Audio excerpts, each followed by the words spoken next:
भगवान कृष्ण ने कहा कि आहार शुद्धो सत्व शुद्धि, सत्व शुद्धि दर्वा स्मृति, स्मृति लंबे सर्व ग्रंथि नाम विप्र मोक्षा।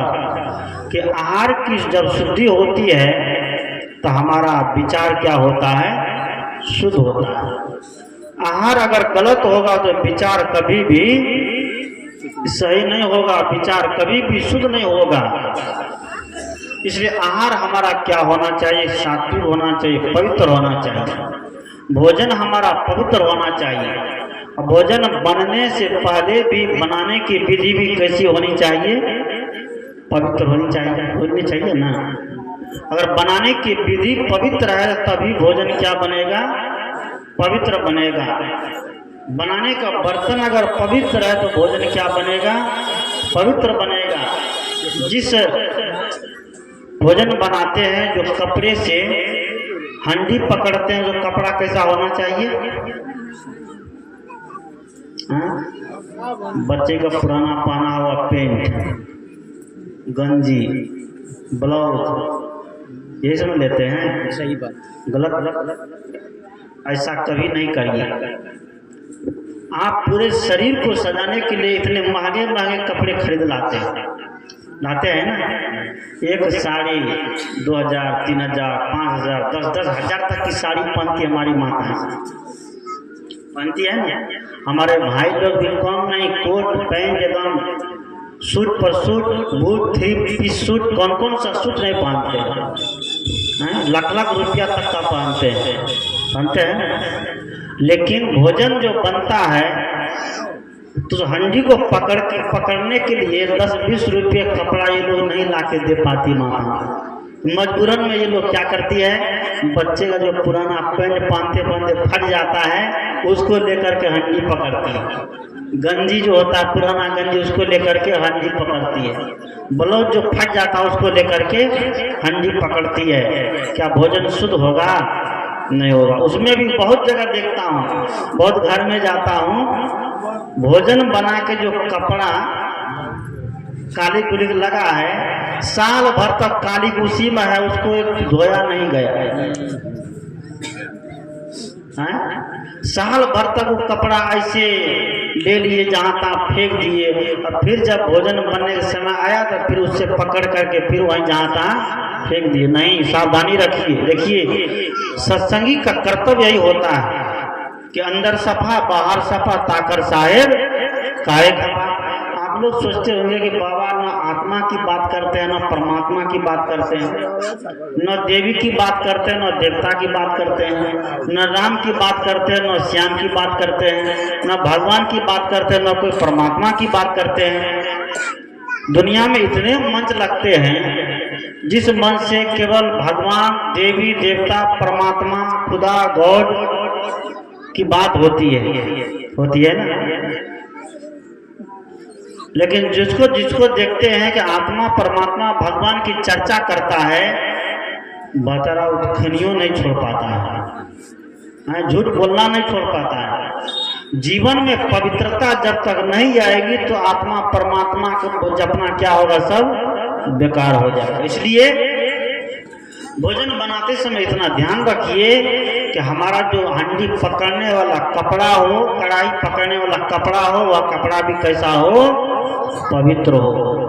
भोजन बन गया, उस कपड़े को धो करके सुखा दीजिए, फिर शाम में प्रयोग करिए, फिर शाम में धो करके सुखा दीजिए, फिर सुबह में प्रयोग करिए।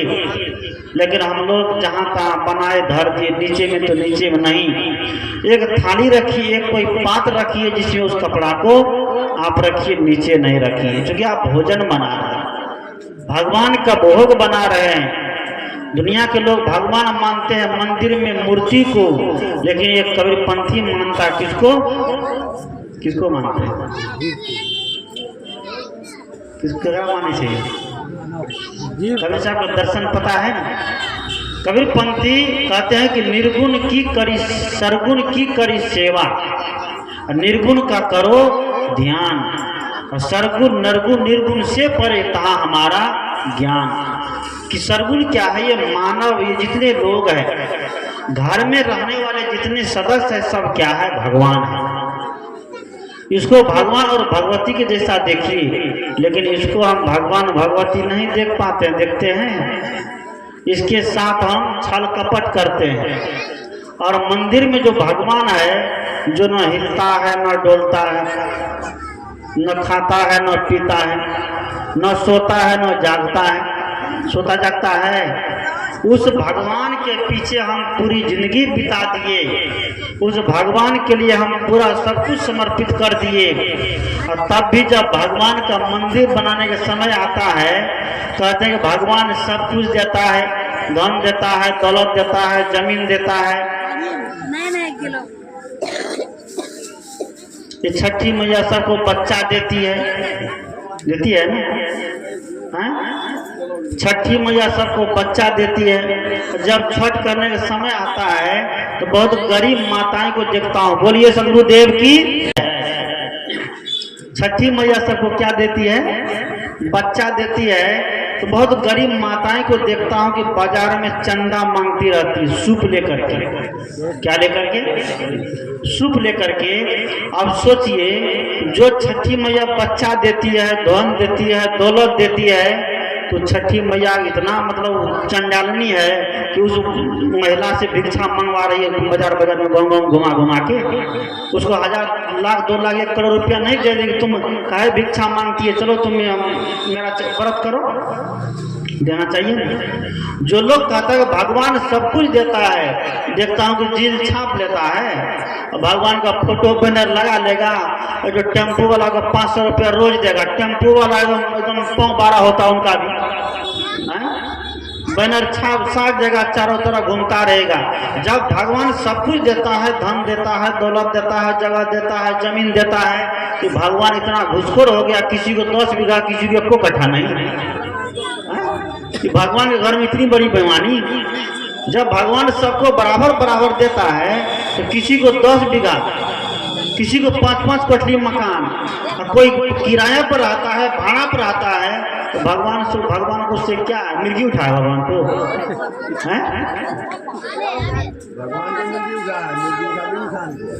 तो इंसान को जब मिर्गी उठा है, तो मिर्गी कहाँ खत्म होगा? डॉक्टर के पास ना, डॉक्टर के पास जाएगा, दवाई लेगा, वहां ना ठीक होगा, कि तंत्र मंत्र करने से ठीक होगा, कि वो झवा के पास जाने से ठीक होगा, कि जड़ी पीने से ठीक होगा। बोलिए सदगुरुदेव की जय। सदगुरु कहते हैं, कबीर पंथ या कबीर के अनुयायी मानव को भगवान माना, यही धर्म है, मानवता ही धर्म है। आज हिंदू को धर्म बना दिया, मुसलमान को धर्म बना दिया, सिख को धर्म बना दिया, जैन को धर्म बना दिया, बौद्ध को धर्म बना दिया, ईसाई को धर्म बना दिया है ना? सही है गलत है? आज हिंदू धर्म, मुस्लिम धर्म, बौद्ध धर्म, जैन धर्म, कौन कौन धर्म है, लेकिन 1400 वर्षों से मुसलमान धर्म है। क्या 1400 ईस्वी के पहले नहीं था कुछ? मुस्लिम था कि नहीं? 1400 ईस्वी से पहले भी मुसलमान था कि नहीं? हिंदू इसके पहले भी था। इसलिए कबीर साहब ने हिंदू को धर्म नहीं, मुसलमान को धर्म नहीं, जैन बौद्ध ये कोई धर्म नहीं, ये कबीरपंथी कोई धर्म नहीं, ये संत मत वाला कोई धर्म नहीं, ये राम राम जपने वाला कोई धर्म नहीं है, और जगह जगह महादेव जपने वाला कोई धर्म नहीं है। धर्म क्या है? मानवता धर्म है। अगर मनुष्य मानवता को धारण किया हो तो वो क्या है? धर्म है। हिंदू मुस्लिम धर्म नहीं है, जैन बौद्ध धर्म नहीं है। यह पार्टी बनाया गया है लड़ने के लिए, झगड़ने के लिए। कौन सी करने के लिए? लड़ने और झगड़ने के लिए पार्टी बनाया गया है। एक बच्चे को आप रोड पर रख दीजिए, बच्चे का ना दाढ़ी है ना मूछ है, कुछ भी नहीं है, और कोई अपरिचित व्यक्ति से पूछिए कौन मजहब का बच्चा, हिंदू है कि मुसलमान है कि सिख है कि ईसाई है, जैन है कि बौद्ध है, कौन बताएगा? बताएगा कोई धर्म का, कोई मजहब का बता सकता नहीं, बता सकता है। वह एक इंसान है, इंसान का बच्चा है, मनुष्य का बच्चा है। इसलिए मनुष्य जहाँ जहाँ है वहाँ पर जो मानवता को धारण करेगा, समझिए वही व्यक्ति धार्मिक हो सकता है। नहीं तो सब खटकरम में तो पढ़ाई है, दुनिया खटकरम में लगी हुई है ना। हाँ लगी हुई है। पूरी दुनिया खटकरम में है, असली को नहीं पूछता है, नकली को सब पूछता है ना। जब तक माँ बाप जीवित है तब तक माँ बाप को कोई पूछेगा नहीं, पूछता है। और माँ बाप जब मर गया, जाने का बाद मर गया तो मर गया। माँ बाप जब मर गया तो उसको सब पूछता है। माँ बाप को फोटो बना लेता है और फोटो पर माला लगा देता है, लगाता है, फोटो पर माला लगा देगा और उसको अगरबत्ती दिखाते रहेगा, उसको फूल चढ़ाते रहेगा, उसको भोग लगाते रहेगा। कबीर साहब कहते हैं क्या कि सर गागर ऊपर पनिहारी, इस शरीर तो यहीं पर है लेकिन मन व्यक्ति का दौड़ता है दुनिया में, कभी आकाश कभी पाताल, कभी स्वर्ग कभी नरक, कभी जन्नत कभी दोजख, खोजता है। चली जात वह बाटा ही बाटा, शोभन हार के ऊपर घाटा। सदगुरु कहते हैं कि मैंने ऐसी नारी को जाते हुए देखा, लेकिन क्या किया, जब उसको नींद लगी तो क्या करती जानते हैं, अपना क्या करती है, नीचे सो जाती है धरती पर और ऊपर से चौकी को डाल देती है। उसको समझदार कहा जाएगा। समझदार व्यक्ति कहाँ सोता है?